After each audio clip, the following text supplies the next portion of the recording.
Jadi perkenalkan, nama aku Joshua. Aku sudah pertukaran pelajar dari Kupang, Nusa Tenggara Timur ke Amerika Serikat selama kurang lebih um, 1 tahun. Jadi aku diberangkatkan lewat program KLES atau Kennedy Lugard Youth Exchange Study Program. So that program sponsored by U.S. Department of State. Then they make a cooperation with AFS like AFS Indonesia, or it's called with Bina Antara Budaya. Jadi lewat Bina Antara Budaya itu kami anak-anak yang berada di Indonesia diberikan kesempatan untuk menempuh pendidikan selama kurang lebih 1 tahun di Amerika Serikat. Nah, jadi aku bakal memberikan menjelaskan tentang kehidupanku sebagai siswa pertukaran pelajar yang berada di Amerika. Nah, yang pertama, waktu itu aku pernah bukan waktu itu, tapi banyak teman-teman yang bertanya bagaimana di Amerika kehidupannya itu seperti apa. Jadi itu tentunya daripada aku menjelaskan satu persatu, so it's takes long time, dan most of them is the same question, so it's just a bore. It's boring for me. Jadi ya aku akan membuat video ini untuk menjelaskan sebisa mungkin. Nah, jadi di Amerika Serikat itu yang pertama itu negara yang sangat sangat terbuka, yang sangat bebas, tapi dalam artian bebas itu positif seperti itu. Jadi mereka itu sangat tahu etika, sangat tahu tata krama. Tergantung dari ada yang berpikir bahwa Amerika itu seperti negara yang sangat bebas sehingga apapun bisa mereka lakukan seperti itu, tapi ternyata itu tidak, karena orang Amerika itu buktinya mereka sangat tahu tentang tata krama dan sejenisnya. Kemudian di Amerika Serikat itu kita mempunyai 4 musim.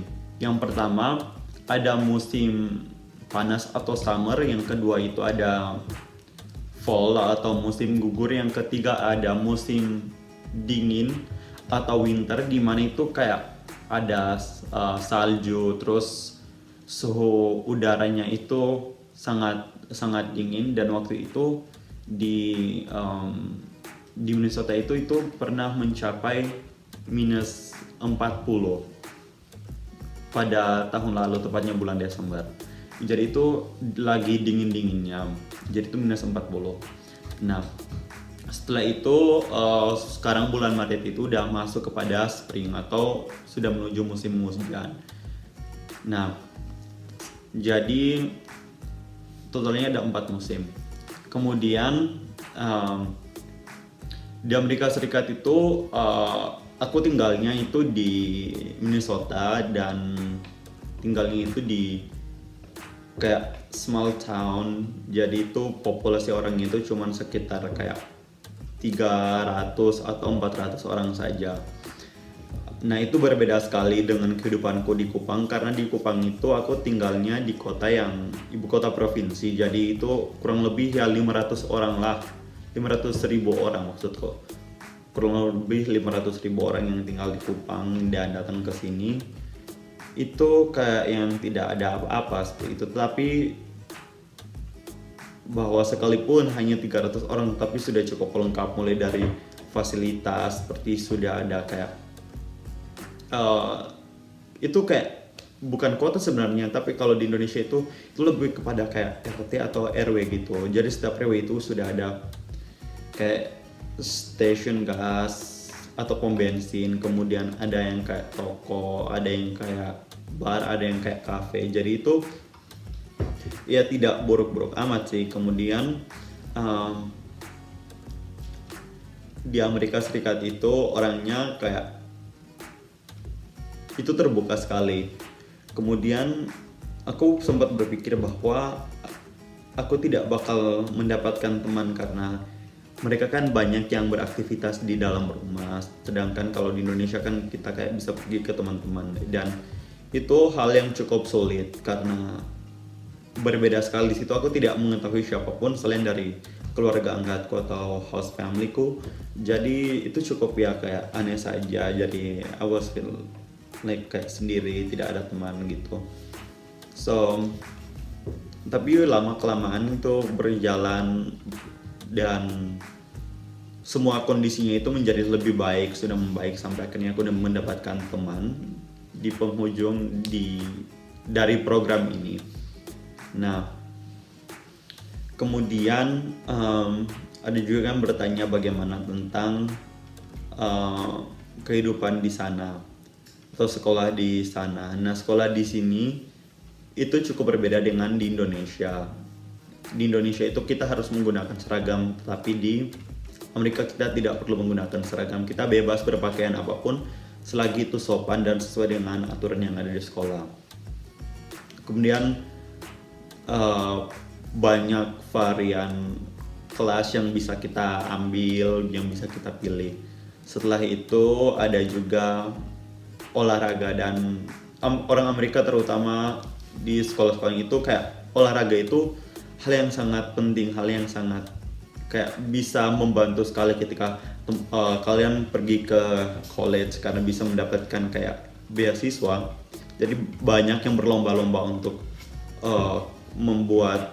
bukan membuat sih, tapi kayak bisa bagus mendapatkan pencapaian yang tinggi di bidang olahraga, tidak terlepas dari bidang akademik pun, tapi mereka kayak sangat pandai membagi waktu sehingga antara olahraga atau aktivitas lainnya itu bisa berjalan dengan baik. Kemudian ada juga bertanya tentang di sana susah tidak mendapatkan teman. Nah, susah atau tidak dalam mendapatkan teman itu tergantung dari bagaimana pembawaan kita. Nah, kayak ada yang sulit sekali itu karena kayak masih tertutup, masih malu-malu. Nah, itu tidak boleh. Jadi kita harus beranikan diri untuk berbicara, terus bergabung kayak sport atau ke youth group dan melakukan volunteering. Jadi di sini aku juga sempat ikut pramuka, merasakan pramuka Amerika itu seperti apa. Dan it was really fun. So aku sangat enjoy, tapi karena itu cukup jauh dari rumahku, jadi aku tidak very often ke sana gitu. Kemudian ada juga yang bertanya tentang makanan. Nah, orang Amerika itu basically mereka tidak makan nasi seperti kebanyakan orang-orang Asia, jadi mereka itu kayak makan roti atau mereka makan keju, makan daging, makan kentang dan sejenisnya. Jadi kalau dalam keadaan tertentu baru mereka makan nasi, dan itu pun sangat jarang sekali, sangat sulit ditemukan, tidak seperti yang berada di Indonesia. Dan itu juga cukup susah karena selama kurang lebih 1 minggu itu masih harus beradaptasi karena bumbunya itu kayak cuman merica, setelah itu garam, bawang putih, dan tidak ada micin. Beruntung sih ada toko Asia di sini, jadi aku masih bisa membeli barang-barang Asia yang setidaknya tidak selengkap di Indonesia sih, tapi hampir lengkap seperti di Indonesia. Nah, seperti itu. Jadi kehidupanku itu ya seperti itu. Dan ada juga yang bertanya, Kak, tahun depan setelah tahunnya kakak aku bakal menjadi siswa pertukaran pelajar. Nah, aku bingung bagaimana caranya supaya bisa kayak bisa bertahan, bisa sangat enjoy dengan program pertukaran pelajar. Yang pertama, aku tidak akan bilang kalau itu selama dalam program itu semuanya akan berjalan dengan halus. Pasti ada juga yang tantangan, tapi itu tergantung dari kita. Jadi yang paling penting adalah kita manage expectation, kemudian lebih open minded dan bersikap lebih dewasa. Jadi jangan cepat menangis, jangan cepat tersinggung, jangan cepat ini, jangan cepat itu. Menikmati saja prosesnya, nanti juga sampai kok. Seperti itu. Jadi sekian dulu dari videoku, sampai jumpa di video selanjutnya.